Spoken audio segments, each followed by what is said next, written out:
शादी का दिन खुशियों की जगह एक ऐसा तूफान लेकर आता है जिसका किसी ने सोचा भी नहीं था। जैसे ही सब लोग निकाह की तैयारियों में मसरूफ होते हैं, अचानक गुलाम वहां पहुंच जाता है। वो सुंदरी को अपने साथ ले जाने के लिए आया होता है। खुर्शीद, जो सब कुछ समझ रही होती है, खामोशी से मुलाजमा को कहकर सुंदरी को गुलाम के साथ भेज देती है। गुलाम जल्दी से सुंदरी को अपनी गाड़ी में बिठाता है और कहता है, हम यहाँ से बहुत दूर चले जाएंगे और हमेशा के लिए एक हो जाएंगे। उधर जब बादशाह सुंदरी के कमरे में शादी के लिए पहुंचता है तो वो वहां मौजूद नहीं होती। वो परेशानी में खुर्शीद से पूछता है, लेकिन खुर्शीद हैरान होकर कहती है कि वो तो यही समझ रही थी कि सुंदरी उसके साथ है। ये सुनकर बादशाह के होश उड़ जाते हैं। चंद लम्हों में इसे खबर मिलती है कि गुलाम आया था और सुंदरी को ले गया है। ये सुनते ही इसका गुस्सा आसमान को छूने लगता है। वो फौरन गुलाम की लोकेशन निकलवा कर अपने आदमियों के साथ वहां पहुंच जाता है।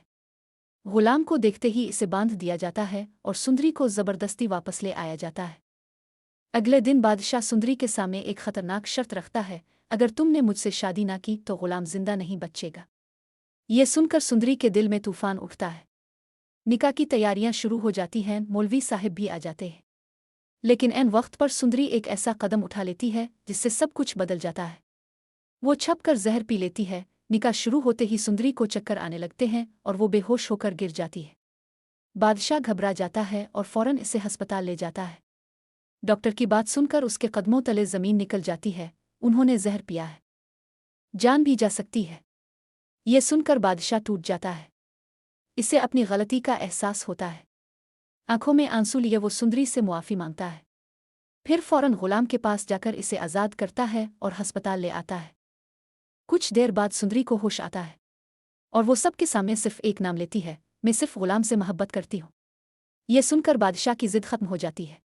वो सब कुछ छोड़ देता है और एक नया फैसला करता है।